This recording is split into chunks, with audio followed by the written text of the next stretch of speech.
ওদের উচিত ছিল ওরা যখন দলটা এখন না করলে ভালো হতো, আর দলটা করলে প্রবীণ পেশাজীবী সিনিয়র মানে গার্জিয়ান নেওয়া উচিত ছিল।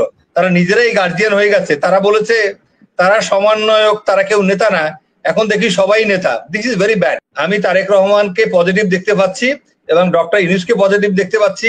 ওই এনসিপি যত কিছুই বলুক, things will be decided by BNP, Jamaat এবং অন্যান্যরা মিলে। Mainly it is BNP. এনসিপির আমরা যেটা এই রাজনৈতিক দলটা গঠন করার পরে এদের কর্মকাণ্ড নিয়ে আমাদের অনেক আপত্তি আছে। এদেরকে আমরা যেরকম ভাবছিলাম তাদের পারফরমেন্স দেখে আমরা আসলে খুবই বিরক্ত, হতাশ এবং বিরক্ত।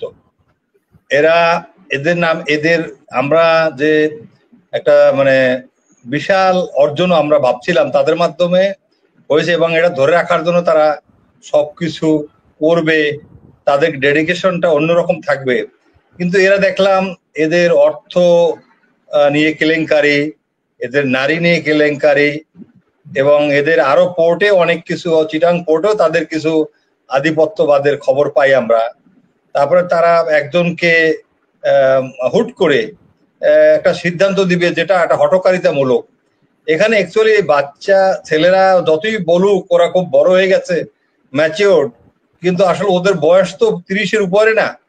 তো 40 বছরে নবুয়তি পেয়েছে আমাদের নবীজি, আর এদের বয়স 30 হয়ে গেছে, এরা সব বুঝে গেছে। এদের যে ভাষা, বডি ল্যাঙ্গুয়েজ, কথাবার্তা, যে ভাষায় কথা বলে সিনিয়রদের ব্যাপারে, প্রবীণদের ব্যাপারে, এগুলি খুবই অবমাননাকর। এবং আমাদের যারা পিতামাতা আমরা আছি, আমার ছেলে আমার মেয়েরাও আছে এই জেনারেশনের মধ্যে, আমার নিজেরই ফ্রাস্ট্রেশন চলে আসে। What you have taught them, charity begins at home.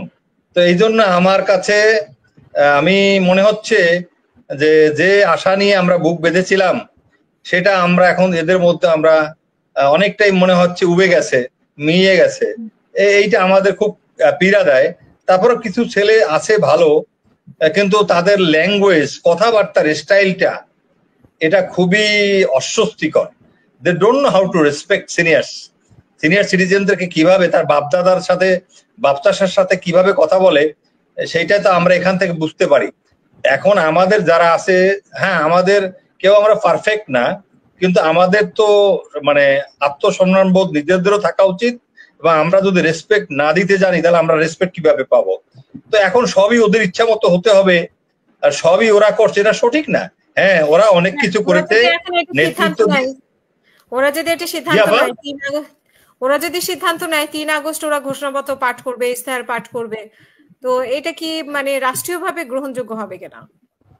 না না, ওরা শোনেন, ওরা যা ইচ্ছা তাই বলবে, তাই হবে।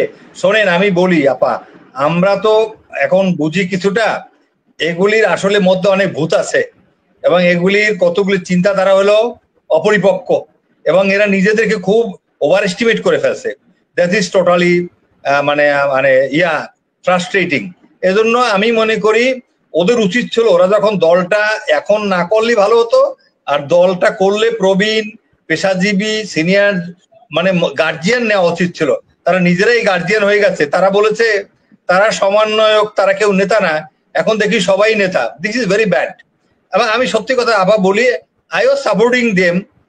আমার খুব, আপনি দেখছেন আমি কিন্তু এদের খুব, সবাই আমাকে মনে করতো কি আমি বোধহয় এনসিপির খুব একটা আসলে I don't know this people, কিন্তু আমিও সম্মেলন, আমিও গিয়েছি, আন্দোলনে গিয়েছি, আমার পক্ষে যতটুকু সম্ভব ফিজিক্যালি গিয়েছি, রাজু ভাস্কর্যে গিয়েছি। আমরাও ভাই ওই যে হেলমেট পরে কিছু ইটের টুকরো আমাদের গায়ে লেগেছে, কিন্তু আমরা যে আশা নিয়ে গেছি এটা আমরা টোটালি তো এদের বোঝা উচিত, সরে আসা উচিত। তাদের সামগ্রিক স্বার্থ এবং যারা বড় দল, অভিজ্ঞ দল, সিনিয়র লিডার্স অন্যান্য দলের, they should have due respect for them, এবং তাদেরকে অভিজ্ঞতা শেয়ার করতে হবে, তাদেরকে বসতে হবে তাদের সাথে। তারা একাই এই দেশের কিন্তু এই পরিবর্তনটা আনেনি, এখানে সবাই মিলে পরিবর্তন এনেছে। সুতরাং they have to sit with others. তারা যেভাবেই যাই করে, এখন কিন্তু তাদের সেই অবস্থান নাই। আমি আপনাকে এটা একেবারে খোলামেলা বলতে পারি, আমরা কিন্তু তাদেরকে, আমি মনে করি হয়তো 2, 4, 5টা সিট তারা পেতে পারে ম্যাক্সিমাম, যদি আগামী ইলেকশন হয়।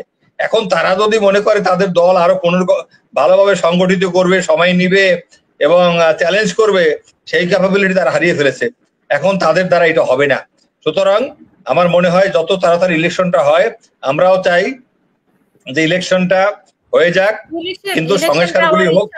ফেব্রুয়ারিতে দেওয়ার ইচ্ছা, মানে ফেব্রুয়ারিতে যেটা উনি বলেছেন ইলেকশনে ফেব্রুয়ারিতে হবে কিনা আমি এখন অনিশ্চিত না।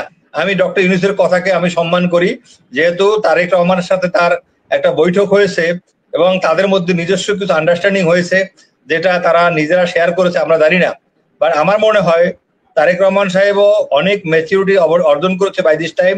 এবং আপনি দেখবেন আমি আমার এই বিভিন্ন সময়ে আমি আগের তারেক রহমান এবং এখনকার তারেক রহমান আমার মনে হয় একরকম না, কারণ বয়সের ভারে অভিজ্ঞতার আলোকে সে অনেকটা ডেভেলপ করেছে এবং এরা যারা তার সাথে সাক্ষাৎ করেছে, লন্ডনে গিয়েছে, আমি তাদের মুখ থেকে শুনেছি he is different from earlier. তাকে আগে হয়তো কিছু ঘাটতি ছিল, হয়তো এখনো ঘাটতি আছে, কিন্তু আমার মনে হয় হি হ্যাজ ডেভেলপড এ লট। এবং ডক্টর ইউনূসের সাথে যে তার যে একান্ত বৈঠক, এই যে আমরা মনে প্রাণে চেয়েছিলাম, এটাই হয়েছে। এবং আমি যেহেতু সে দেখেন আপনি এই যে মেয়র ইশাক যে গন্ডগোলগুলি করলো, এই যে দিনের পর দিন তারেক রহমানকে সাপোর্ট করেনি। সুতরাং আমি তারেক রহমানকে পজিটিভ দেখতে পাচ্ছি এবং ডক্টর ইউনূসকে পজিটিভ দেখতে পাচ্ছি।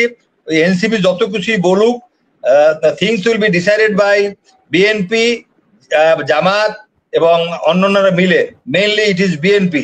সুতরাং আমি মনে করি বিএনপির মধ্যে যদি কিছু ভুল ত্রুটি থাকে হয়তো তারা শুধরে নিবে, হয়তো তারেক রহমান সেটা মানবে না এবং সেগুলি কারেকশনে দিচ্ছে, দিক নির্দেশনা দিচ্ছে, অনেককে আপনার সর্ট আউট করতেছে। এবং ইলেকশনে নমিনেশনের সময় আবার দেখা যাবে তারেক রহমান আসলেই কতটুকু খবর রাখে বা না রাখে। এখন তারেক রহমান সাহেব উচিত এই ভার্চুয়াল মানে কথাবার্তা না বলে he should be physically in Bangladesh. এখন সে অন গ্রাউন্ডে আসা উচিত, এখন ওনাকে এসে নেতৃত্ব দেওয়া উচিত, তাহলে উনি আরো অন গ্রাউন্ডে আসলে he will have better performance আমার মনে হয়। আপা ধন্যবাদ।